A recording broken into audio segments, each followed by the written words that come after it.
Welcome to KFUG Community Radio, 101.1 FM and streaming online at kfugradio.org. You've tuned into News Now, a co-production of KFUG Community Radio and Wild Rivers Outpost. We're going to tell you about some local news now. For KFUG Community News, I'm Avi Kritz. And I'm Kobe Persephone Rose. We are currently down one reporter. Braden Hatch is out in the field. He went to the California State Democratic... He's bravely in the line of duty. The Democratic Convention, thank you, Kobe, and was supposed to be back today to give a report on that, but airline stuff. Am I right? Airlines, am I right, folks? So he'll be back next week, and we can hopefully look forward to a nice, juicy report on all that, on all things Democratic from him next week. All right, starting in. Del Norte's commercial Dungeness fleet won't be able to ply its trade until at least December 16th, the California Department of Fish and Wildlife director announced Friday. But though fishermen are sidelined in other parts of the state due to a potential risk to whales, the delay affecting the fishery in Mendocino, Humboldt, and Del Norte counties has to do with softshell or poor quality crab, according to a Friday CDFW news release. The northern Dungeness crab fishery will be delayed until 12:01 December 16th, pending another round of testing scheduled for December 1st, according to the news release. If the quality is good, the fishery will open following a 64-hour gear setting period that begins at 8:01 a.m. December 13th, according to the release.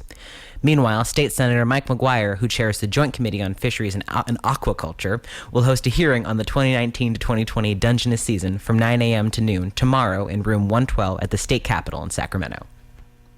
As leaders prepare for a December visit from Ricus and Takeda delegates, the local Chamber of Commerce is forming strategies to ensure Del Norte County capitalizes on NPC sports coverage of the relationship during the 2020 Olympics.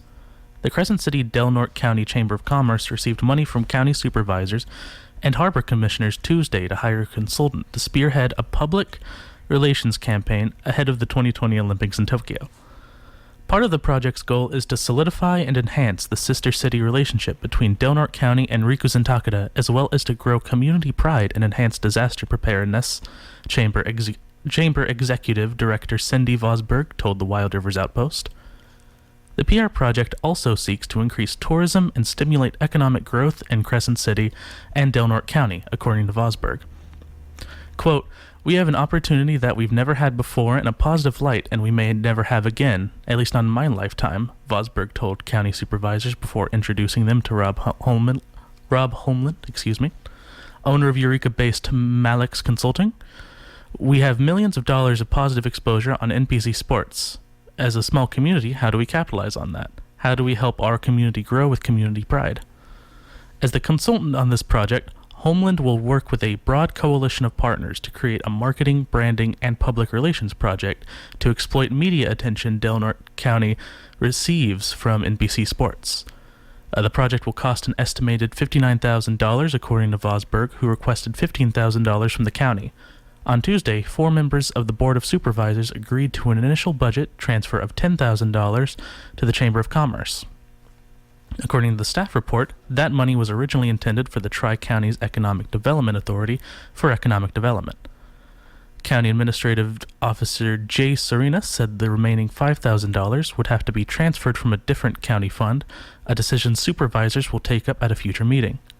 Before appearing before county supervisors Tuesday, the Crescent City Harbor agreed to contribute $7,500 towards the project, Vosberg told the Wild Rivers Outpost. The Crescent City Fishermen's Marketing Association also pledged $2,000 toward the project, she told the Outpost. At its November 4th meeting, 3 members of the Crescent City Council agreed to allocate $15,000 toward the project. "We still need to come up with another roughly $14,000, Vosberg told the Outpost. "We don't know what's going to come from yet." At their meeting on November 14th, the California Board of Registered Nursing approved the College of the Redwoods Del Norte Licensed Vocational Nursing/Paramedic to Registered Nurse Career Mobility Program. Students who have completed LVN or paramedic degrees can now become RNs in just 3 semesters at the CR campus in Crescent City. The first cohort of 10 students will begin in spring 2020 semester. This program, which is expected to alleviate some of the critical nursing shortfall in Del Norte County, has been many years in the making and would not have been possible without the hard work of former CR Nursing Program Director Allison Pritchard, current Director Roberta Farrar, LVN faculty member Dr. Melody Pope, and Senator Mike McGuire.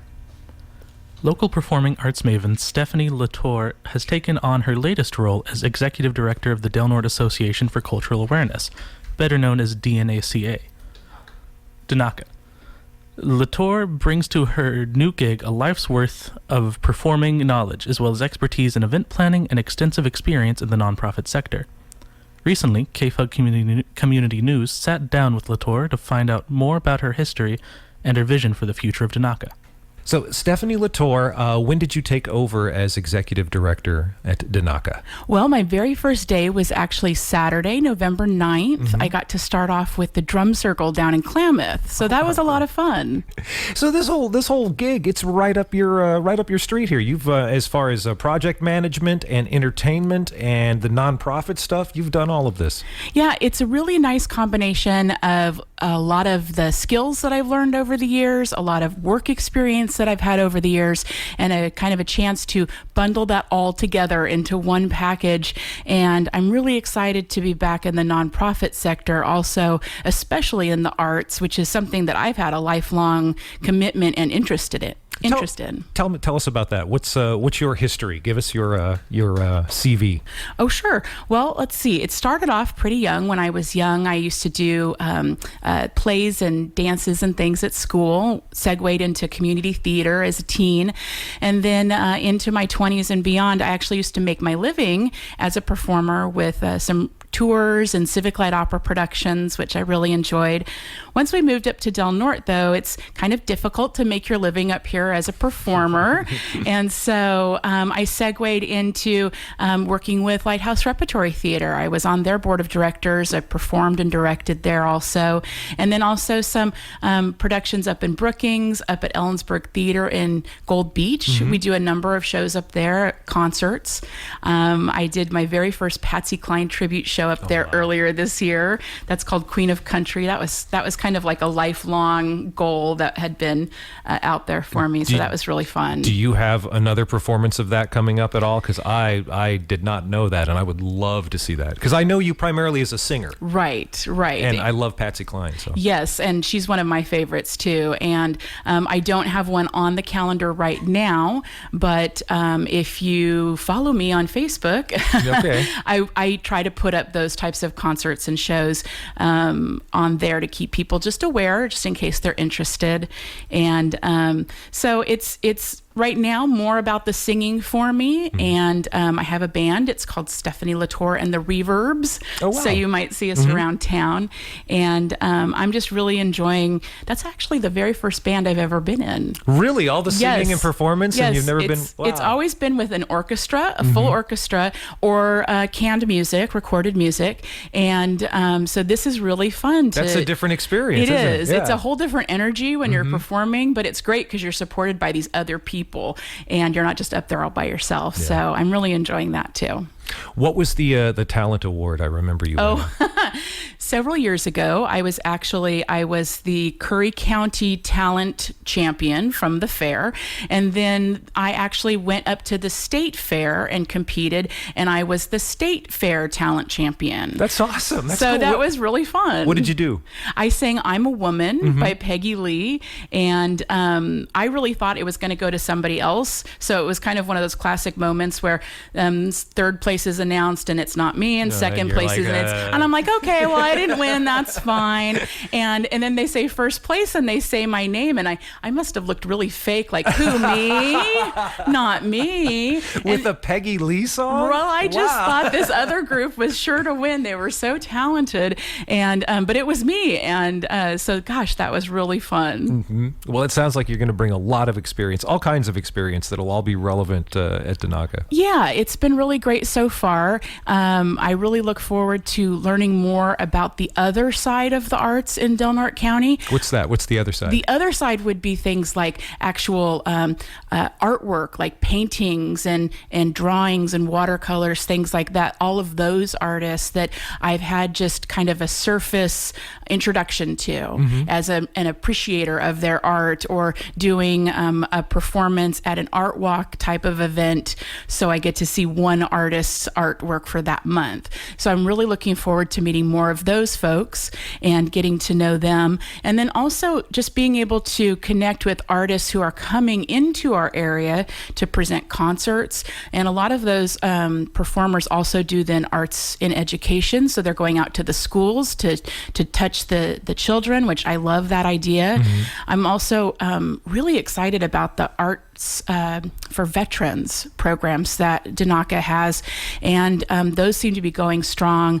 And one thing that the board and I have had a couple of discussions about now is expanding accessibility of the arts in our county. And that doesn't mean just practical things like, does the facility have wheelchair ramps, and is it accessible for those types of people who need those facilities? But can people from the outlying communities get to where the programs are being held? Can we take programs out to those other areas, Klamath, Smith River, Gasky?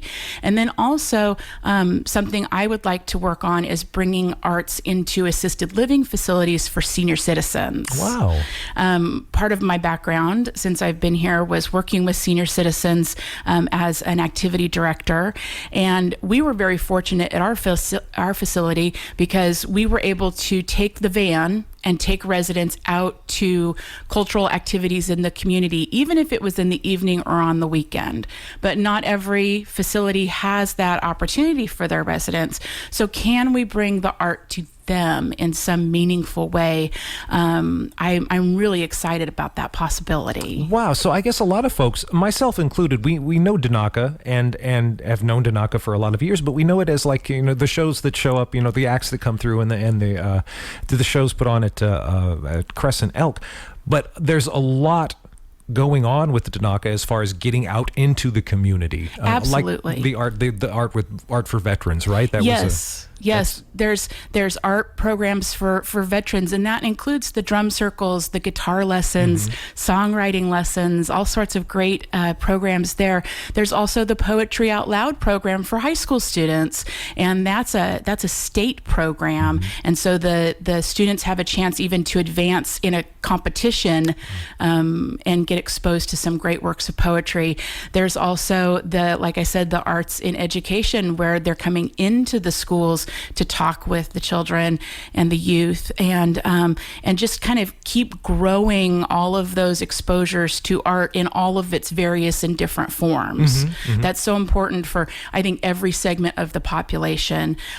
We've also talked briefly about how to maybe work in some more cultural activities from our Native American, Hmong, all those populations, to see how we can incorporate those and their various forms of artwork into like our art in public places programs and things like that. That's interesting. I think you've probably already addressed this, but I just want to ask the question out there. And then how do you see an organization like Danaka serving a community like Del Norte then? It's partly getting that feedback back from the community. What do you like about what Danaka is already offering? What would you like to see? Because we are looking at all of those feedback forms that we collect at every program and weighing what the public is telling us they want. That is definitely part of the program already. And so it's not just a handful of people saying, well, this is what we want to see, and we're choosing it based on our preferences. It's looking at what the public is asking for, and then how much can we extend the program out with local instructors, with maybe touring artists who can spend, they're doing an evening at the concert series, but then one of the days they're here, they go into the schools, or with the veterans for the songwriting project. So how can we utilize the resources that we have already to expand to meet what the public is asking for? What does the community want? And then also sometimes new ideas, sometimes things just come up and we're like, wow, what a great opportunity. And we're probably going to grab onto that if we can to expose people to something brand new. Wow. So how can folks get involved with Danaka? The best way is to find us on the web. You can find us at danaka.net, and there is a form there that you can contact us through. And of course, all of our contact information is there as well, like email and and phone number.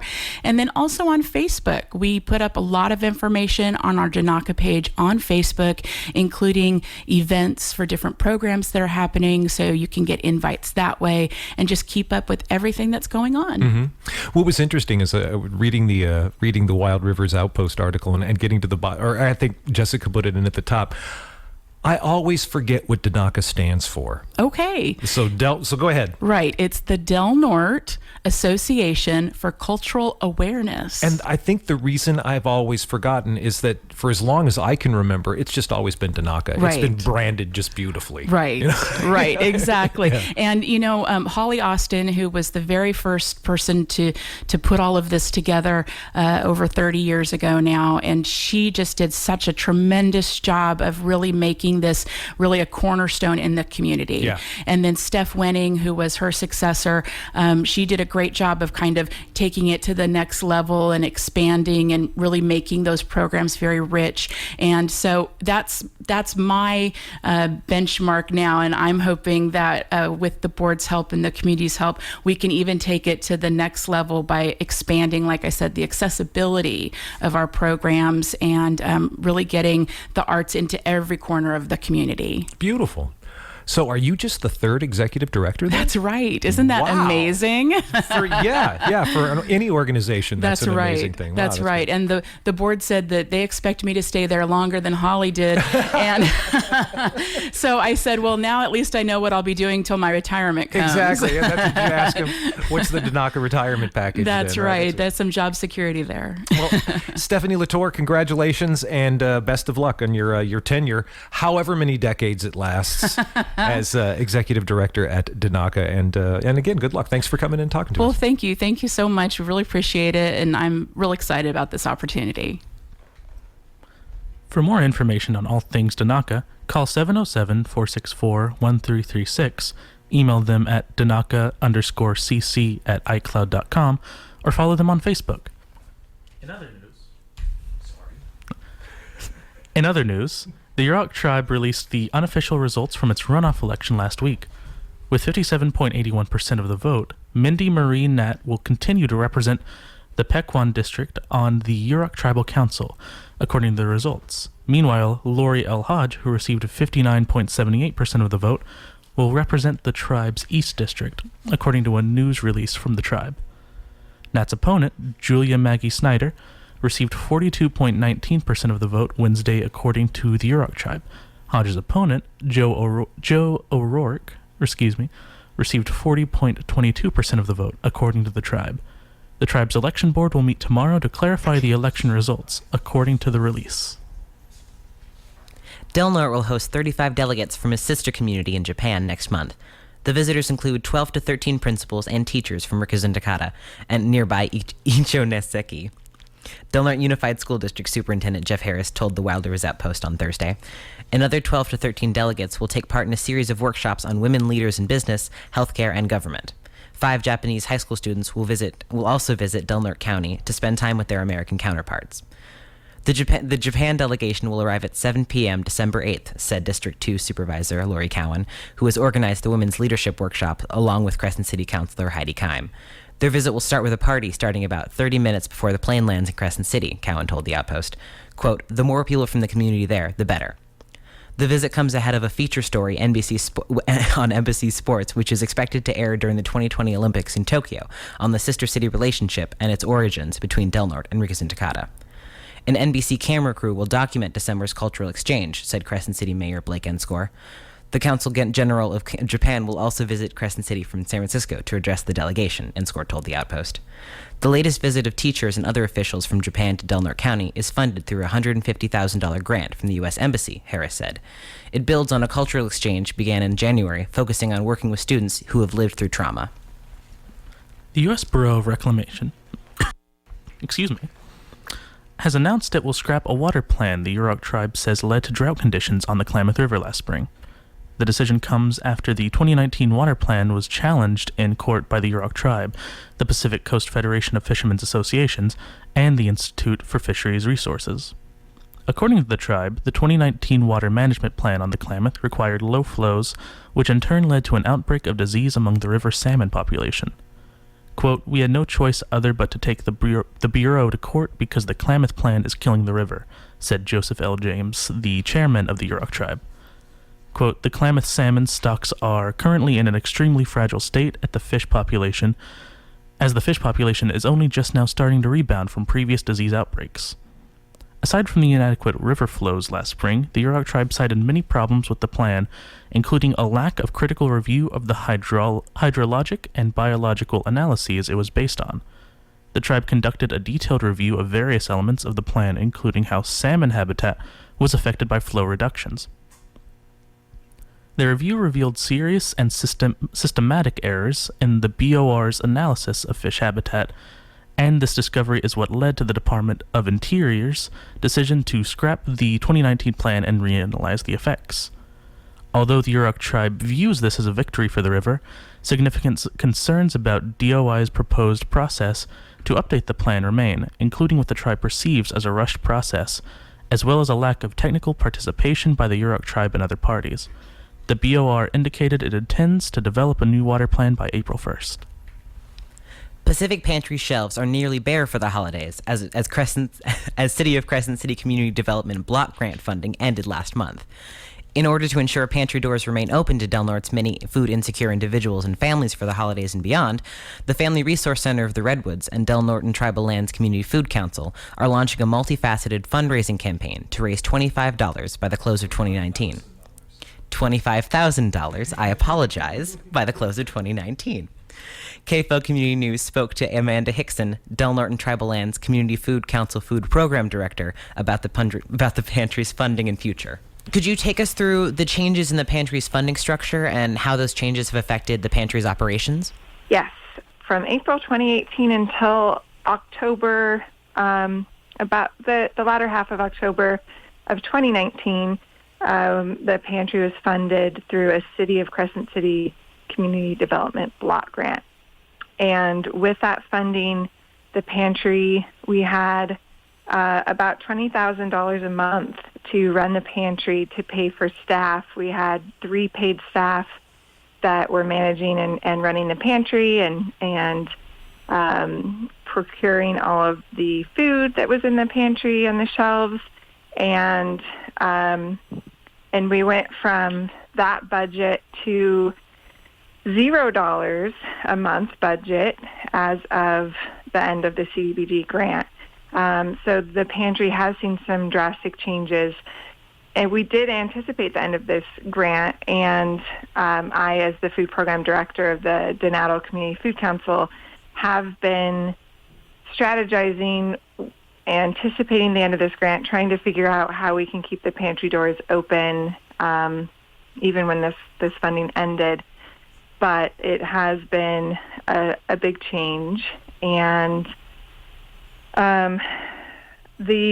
what it's resulted in is that the pantry that was always fully stocked with fruits and vegetables and milk and eggs and cheese and all sorts of dried goods and meat and all sorts of variety of nutritious food has been pretty bare and pretty empty for the past month.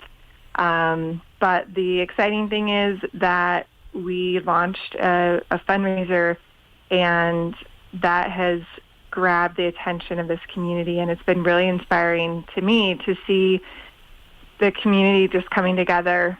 A couple of days ago, my pantry manager, Charlie Perry, told me that a couple showed up in a Jeep with pallets of food that they unloaded to donate for the pantry, and other people have been coming in and bringing tomatoes and apples, and we've been getting milk from Alexander Dairy that they're donating to us, and various individuals and foundations have been working on getting us funding to keep the pantry stocked, especially through the holidays.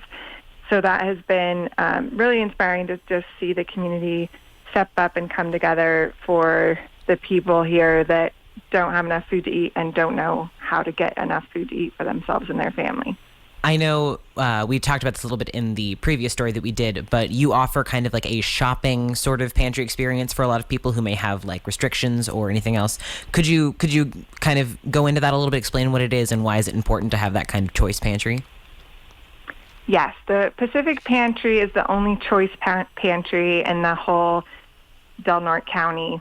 And what that means, a choice pantry, I think for a lot of people, I know at least for myself, growing up when I thought of a pantry, I thought of a place that you would go and you would get a bunch of canned things. And I know being involved in the past in different communities when I was a lot younger many years ago, that when people would donate food to the pantry, it would often be really old things that maybe like a box of cookies that had been on someone's shelf for 2 years and was hard as brick.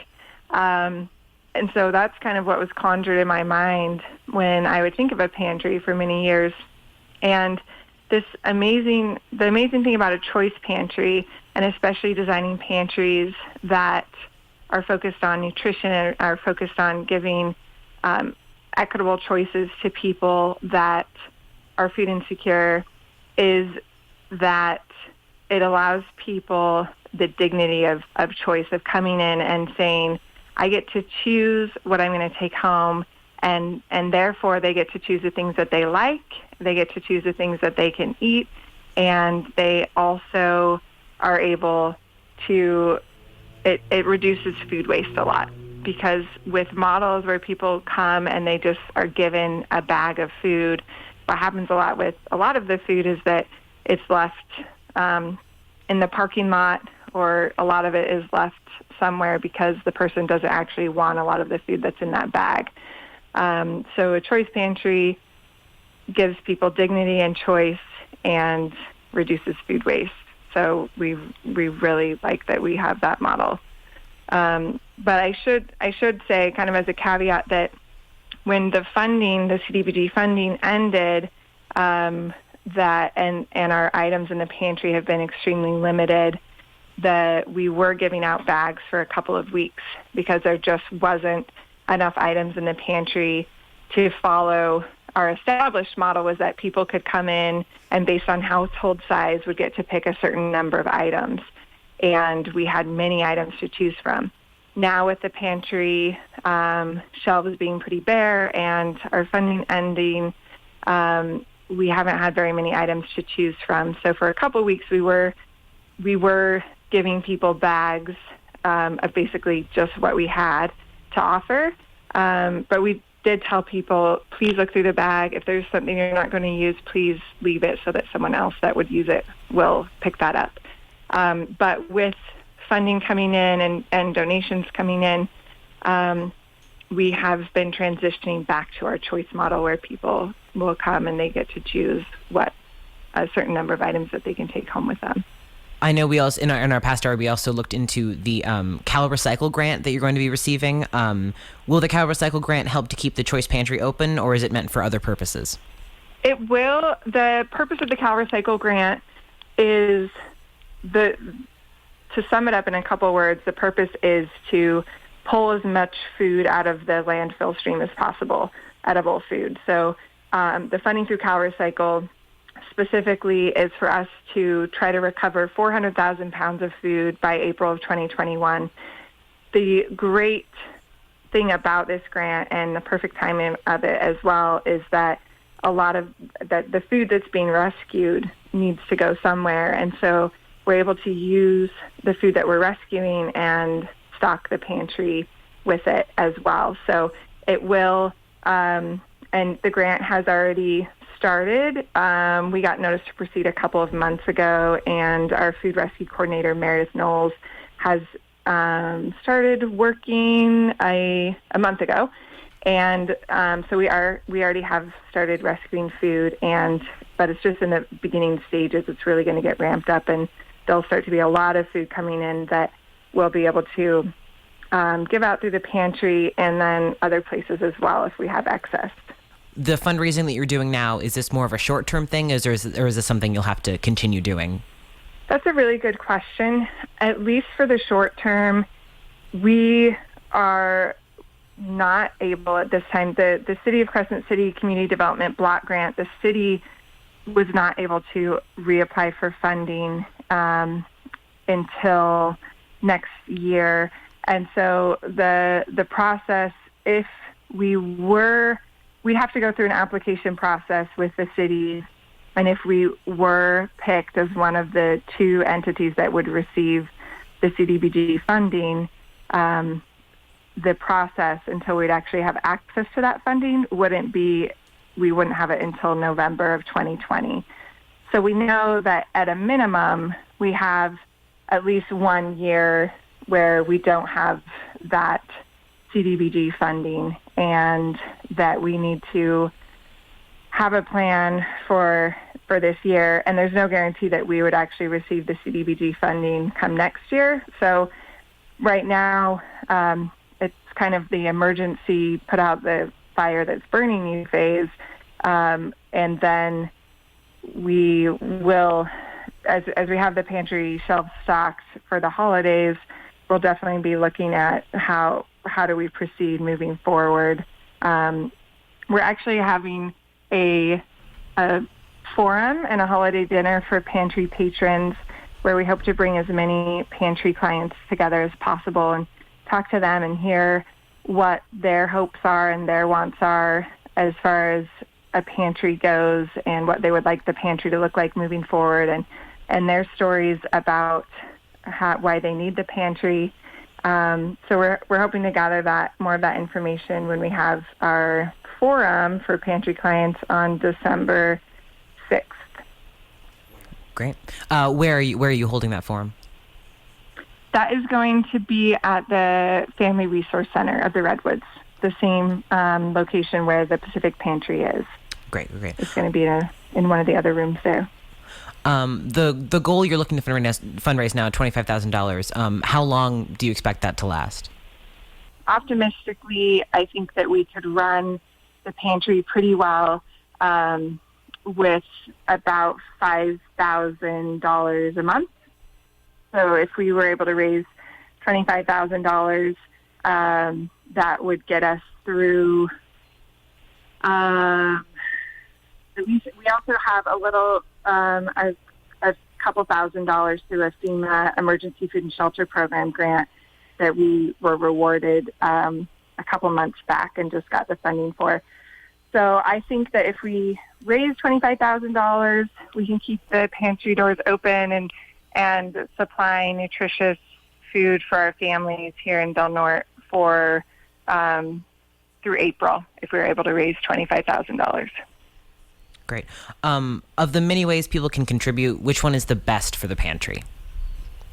I think that this is a good question, and it's also just in the whole world of aid and help and social services and all of that, that I have a background in. A lot of times you hear money is always the best, because the reason why is because the people that are within the organization and that are running the operations have a better sense of what is really needed, and can use that money to provide what's really needed. For example, if everyone said, oh, they need food at the pantry, we're all going to bring 20 pounds of apples, then we'd have a lot of apples at the pantry, but that'd be about the only thing that we had. Whereas if we have money, then myself and my team running the pantry can decide what is most needed in the pantry, what do we really need, what's the priority, and then use the money accordingly. So but I know a lot of times people feel more comfortable donating food or donating products that are actually in kind, so they know that it's going to what they want it to go to, and there's no question about, oh, I donated this for money and then it got spent on something else. I mean, I donated this for food and then it got spent on something that I didn't want it to get spent on. So we are definitely happy, very, very happy to accept food. But of course, money is the best thing that people can do. One last question. If someone is food insecure, how can they utilize the pantry? So the pantry is open on Thursdays and Fridays from 2 to 6 p.m. and then on Saturdays from 10 a.m. to 2 p.m. We are keeping those hours open, regardless of if we have a lot to offer, if we have a little to offer. We are maintaining those hours open. So anyone that needs to come and get some extra food, we don't ask a lot of questions. We have a few questions that we ask, and we ask a person's name and where he or she lives and a couple of their demographic questions. And then that person is able to get a bag of food for the month. So at this current time, people are allowed to come once a month. That's also something that in my ideal world, we change that, where people can come however many times they need to during a month rather than it being limited to once a month. And that's something that I'm working towards, having more of an open distribution model where people choose how many items they need and come however many times they want rather than the limitations that we have right now. But we're going to continue the once a month visit limitation at this time when our resources are so limited. And then hopefully in the future, when we have more leeway with our resources and what we can offer, we'll be able to open that up to more of an open distribution model. Wonderful. Yeah, thank you so much. We really appreciate that. The Donato CFC and FRC are asking for the support of the community in keeping shelves stocked and the doors open at Pacific Pantry. Please consider offering a helping hand in one or more of the following ways. Use Amazon Smile for all of your normal and holiday Amazon shopping. Select the Family Resource Center of the Redwoods as your charitable organization, and the Amazon will donate 0.5% of the price to your purchases to the FRC for pantry support. Purchase hand-picked fresh Port Orford cranberries or hand-processed cranberry sauce from the Donato CFC starting November 18th. Call CFC directly or keep an eye out for an update about selling cranberries and sauce at the Wild Rose Market in front of Safeway. Support the Empty Bowls fundraising diner on Saturday, December 14th. Attendees purchase a handmade ceramic bowl to sample a variety of homemade soups. Donato CFC is soliciting donations of ceramic bowls, homemade soups, raffle items, including services, and volunteers for this fundraiser. And just today, it was announced that between now and December 3rd, the Caldwell clan has offered to match any donation made up to $10,000. Donate. Visit the Pacific Pantry Facebook page or their website, www.donatofood.com, or go directly to their Mighty Cause crowdfunding campaign to make a monetary donation at www.mightycause.com/story/Pacific-Pantry. Donato CFC is also happy to accept food donations directly or through their partnership with the Del Norte County Library's upcoming Food for Fines. For more information, please contact Andrea Lenkto, Food Program Coordinator, Donato Community Food Council, at 707-464-0955, extension 2109. This coming Wednesday, from 5:30 p.m. to 7:30 p.m., the hosts of KFUG's Queer Things Radio will be holding a candlelight vigil for Transgender Day of Remembrance. The event will be held at the United Methodist Church on 664 H Street, downtown Crescent City.